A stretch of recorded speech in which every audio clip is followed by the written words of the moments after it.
ಆತ್ಮೀಯ H16 news ಅರ್ಥಾತ್ ತಿ ಸೀತಾರಾಮ್ ನ್ಯೂಸದ ವೀಕ್ಷಕರೇ, ನಾನು ನಿಮ್ಮವ ಎಂ ಆಯುಧ ಮಲ್ಲಪ್ಪ ಜೊತೆ ಅವರು.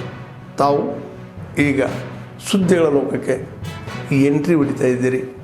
ಈ ಸುದ್ದಿಗಳನ್ನು ಪ್ರತಿಯೊಂದು ನೋಡೋ ಜೊತೆಗೆ ನಿಮ್ಮ ಅಭಿಪ್ರಾಯಗಳನ್ನು ಹಂಚ್ತಾ ಇರಿ. ಯಾಕಂದರೆ ಈ ಸುದ್ದಿಗಳು ನಿಮಗಾಗಿ, ನಿಮ್ಮ ಬದುಕಿಗಾಗಿ, ನಿಮ್ಮ ವೈಚಾರಿಕೆಗಾಗಿ, ನಿಮ್ಮ ತಿಳುವಳಿಕೆಗಾಗಿಯೂ ನಿಮಗೂ ಗೊತ್ತು.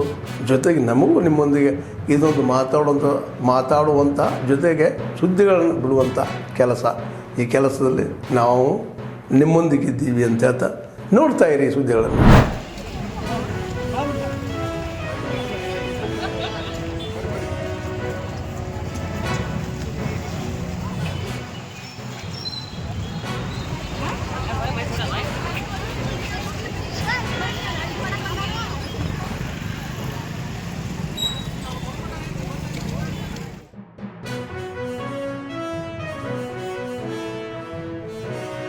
ನಾನು ಶ್ರೀ ಡಿ ದೇಸಾಯಿ ಪಬ್ಲಿಕ್ ಸ್ಕೂಲ್ನ ವಿದ್ಯಾರ್ಥಿ.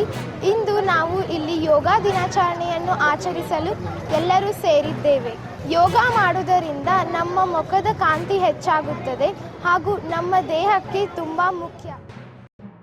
7th International Day of Yoga with the theme Yoga for One Earth, One Health. It echoes a vital truth that personal health and planetary wellness are inseparably linked. Yoga strengthens our mind, calms our body, and fosters a sense of heightened responsibility in our daily life. This awareness helps one to choose more sustainable lifestyles in daily life. ನೀಡಿದ್ದೀವಿ ಮತ್ತು ಅವುಗಳನ್ನು ಹೇಗೆ ಔಷಧಿಯ ರೂಪದಲ್ಲಿ ದಿನನಿತ್ಯ ಜೀವನದಲ್ಲಿ ಉಪಯೋಗಿಸಿಕೊಳ್ಳಬಹುದಂತ ಮಾಹಿತಿಯನ್ನು ನೀಡಿದ್ದೇವೆ. ಯೋಗಾಸನ ಹಾಗೂ ಪ್ರಾಣಾಯಾಮಗಳನ್ನು ಮಕ್ಕಳಿಗೆ ಹೇಳಿಕೊಟ್ಟಿದೆ. ಇದರಿಂದ ಅವರಿಗೆ ಶರೀರ ಮತ್ತು ಮಾನಸಿಕ ಆರೋಗ್ಯದ ಬಗ್ಗೆ ಅವರ ಕೆಲಸದ ಒತ್ತಡಗಳಿರ್ಬೋದು, ಹಾಗೆ ಕಲಿಕೆಯ ಒತ್ತಡಗಳನ್ನು ಹೇಗೆ ಸುಧಾರಿಸಿಕೊಂಡು ಅತ್ಯುತ್ತಮವಾದ ಜೀವನವನ್ನು ನಡೆಸ್ಬೋದು ಅಂತ ಹೇಳಿ ಮಾಹಿತಿಯನ್ನು ನೀಡಿದೆ. ಹರಿತ ಯೋಗ ಅಥವಾ ಹಸಿರು ಯೋಗ ಎನ್ನುವ ಕಾರ್ಯಕ್ರಮದ ಮೂಲಕ ಈ ಪರಿಕಲ್ಪನೆಯನ್ನು ಸಾಕಾರಗೊಳಿಸ್ತಾ ಇದ್ದಾರೆ. ನಾವಿವತ್ತು ಇಲ್ಲಿ ಆಯುರ್ವೇದಿಯ ಗಿಡಗಳನ್ನು ನೆಡುವುದರ ಮೂಲಕ ಕಾರ್ಯಕ್ರಮವನ್ನು ಶುರು ಮಾಡಿ ಯೋಗ, ಪ್ರಾಣಾಯಾಮ, ಧ್ಯಾನದಂತಹ ಚಟುವಟಿಕೆಗಳನ್ನು ಇಲ್ಲಿರುವ ಮಕ್ಕಳಿಗೆ ಮನದಟ್ಟು ಮಾಡಿಕೊಳ್ತಾ ಇದ್ದೇವೆ. ಹಾಗೆ ಮಕ್ಕಳು ಇದನ್ನು ಹೇಗೆ ಅವರ ದೈನಂದಿನ ಚಟುವಟಿಕೆಗಳಲ್ಲಿ, ಅವರ ದಿನನಿತ್ಯದ ಕಾರ್ಯಕ್ರಮಗಳಲ್ಲಿ ಏಕಾಗ್ರತೆಯಿಂದ ಅವರು ನಿರಾಳವಾಗಿ ನಡೆಸ್ಬೋದು ಎನ್ನುವುದರ ಮಹತ್ವವನ್ನು ಕೂಡ ತಿಳಿಸ್ಕೊಡ್ತಾ ಇದ್ದೇವೆ. ಆಯುಷ್ ಆಸ್ಪತ್ರೆ ಕುಂದಾಪುರದ ವತಿಯಿಂದ ನಾವು ಇಲ್ಲಿ ಕಾರ್ಯಕ್ರಮ ಮಾಡಿದ್ದೇವೆ. ನಮ್ಮ ಭೂಮಿ ಎನ್ನುವ ಒಂದು ಮಕ್ಕಳ ಶಾಲೆಯಲ್ಲಿ ಇಲ್ಲಿ ನಾವು ಹರಿತ ಯೋಗವನ್ನು ಮಾಡಿ ಮಕ್ಕಳಿಗೆ ಗಿಡಮೂಲಿಕೆಗಳ ಒಂದು ಪರಿಚಯ ಹಾಗೂ ಯೋಗ ಮತ್ತು ಪ್ರಾಣಾಯಾಮದಿಂದ ಆಗುವಂತಹ ಎಲ್ಲ ಪ್ರಯೋಜನಗಳನ್ನು ನಾವು ಮಕ್ಕಳಿಗೆ ಇಲ್ಲಿ ಹೇಳಿಕೊಟ್ಟಿದ್ದೇವೆ. ಅದಲ್ಲದೆ ಆರೋಗ್ಯದ ಮಾಹಿತಿ, ದಿನಚರ್ಯದ ಬಗ್ಗೆ ಮಾಹಿತಿಯನ್ನು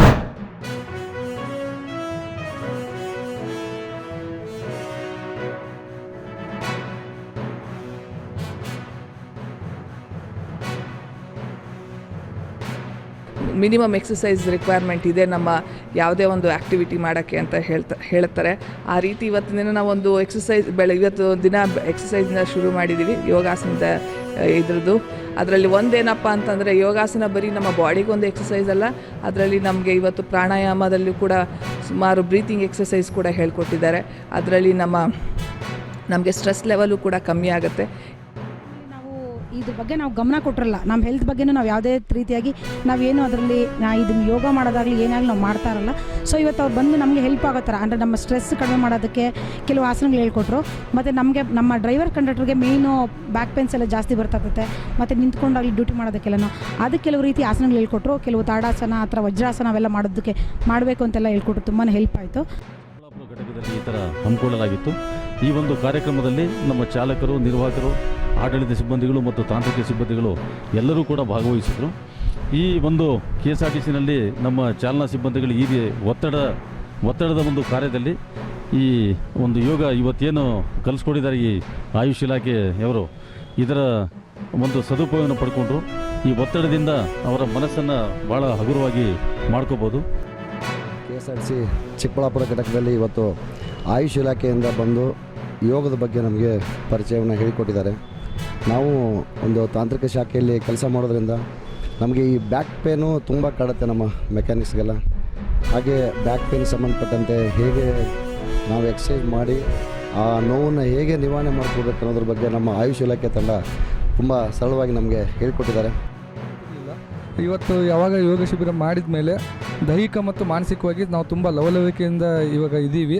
ನಮ್ಮ ಈ ದೈನಂದಿನ ನಮ್ಮದು ಡ್ಯೂಟಿಯಲ್ಲಿ ನಾವು ಬೆಳಗ್ಗೆ ಒಂದು ಅರ್ಧ ಗಂಟೆ ಯೋಗವನ್ನು ಮಾಡಿಕೊಂಡ್ರೆ ತುಂಬ ಇದೇ ಥರ ಬೆಳಗ್ಗೆಯಿಂದ ಸಾಯಂಕಾಲ ಲವಲವಿಕೆಯಿಂದ ಇರ್ತೀವಿ. ಪ್ರತಿಯೊಬ್ಬರೂ ಯೋಗವನ್ನು ತಮ್ಮ ದೈನಂದಿನ ಚಟುವಟಿಕೆಗಳಲ್ಲಿ ಅಳವಡಿಸ್ಕೊಂಡ್ರೆ ದೈಹಿಕ ಮತ್ತು ಮಾನಸಿಕವಾಗಿ ತುಂಬ ಸದೃಢರಾಗಿ ಎಲ್ಲ ಲವಲವಿಕೆಯಿಂದ ಇರ್ಬೋದು.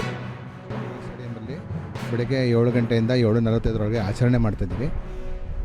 ಅದರ ಪೂರ್ವಭಾವಿಯಾಗಿ ನಾವು ಯೋಗ ತರಬೇತಿಗಳನ್ನ ನಮ್ಮ ಜಿಲ್ಲೆಯ ಪೊಲೀಸ್ ಇಲಾಖೆ ಆಗಲಿ, ನ್ಯಾಯಾಂಗ ಇಲಾಖೆ ಆಗಲಿ, ಆಮೇಲೆ ಮತ್ತು ನಮ್ಮ ಮೆಡಿಕಲ್ ಕಾಲೇಜು, KSRTC ಎಲ್ಲ ಶಾಲಾ ಕಾಲೇಜುಗಳಲ್ಲಿ ಕಾರ್ಯಕ್ರಮವನ್ನು ಹಮ್ಮಿಕೊಂಡು ಯೋಗವನ್ನು ಪ್ರೋತ್ಸಾಹಿಸ್ತಾ ಇದ್ದೀವಿ. ಆರೋಗ್ಯಕ್ಕಾಗಿ ಯೋಗವನ್ನು ಪ್ರೋತ್ಸಾಹಿಸ್ತಾ ಇದ್ದೀವಿ. ಅವರು ಸಾಕಷ್ಟು ಪರಿವರ್ತನೆಯನ್ನು ಕಂಡು ಬಂದಿದೆ. ಸುಮಾರು 80 ಜನ ಈ ಶಿಬಿರದ ಲಾಭವನ್ನು ಪಡ್ಕೊಂಡಿದ್ದಾರೆ. ಈ ಶಿಬಿರದಿಂದ ಏನು ಅವರು ಮಾನಸಿಕವಾಗಿ ಏನಾಗಿದ್ದಾರೆ ಅಂತಂದರೆ ಅವ್ರ ಬಾಯಿಂದಲೇ ಹೇಳ್ತಿದ್ದಾರೆ. ಏನು ಅಂತ, ನಾನು ಒಳಗಡೆ ಇದ್ದಾಗ ಏನೋ ಕೆಟ್ಟ ಕೆಟ್ಟ ವಿಚಾರಗಳು ನನ್ನ ತಲೆಯಲ್ಲಿ ಸುಳಿದಾಡ್ತಾ ಇತ್ತು. ಈಗ ಅದನ್ನು ನಾನು ಪರಿವರ್ತನೆಯಾಗಿ ಇನ್ಮೇಲೆ ನಾನು ಒಳ್ಳೆ ನಾಗರಿಕನಾಗಿ ಹೊರಹೊಮ್ಮಬೇಕು. ಇಲ್ಲಿಂದ ನನ್ನ ಬಿಡುಗಡೆ ಆದ ನಂತರ ನಾನು ಒಬ್ಬ ಒಳ್ಳೆ ವ್ಯಕ್ತಿಯಾಗಿ ನಾನು ಸೇವೆ ಮಾಡ್ತೀನಿ ಅಂತ ಅವರ ಅಭಿಪ್ರಾಯ ತಿಳಿಸ್ತಾ ಇದ್ದಾರೆ. ಇದಕ್ಕೆ ನನಗೆ ಸರ್ಕಾರದಿಂದ ಇದನ್ನು ಅನುಕೂಲ ಮಾಡಿಕೊಟ್ಟದಕ್ಕಾಗಿ ಅವರಿಗೆ ಧನ್ಯವಾದಗಳು.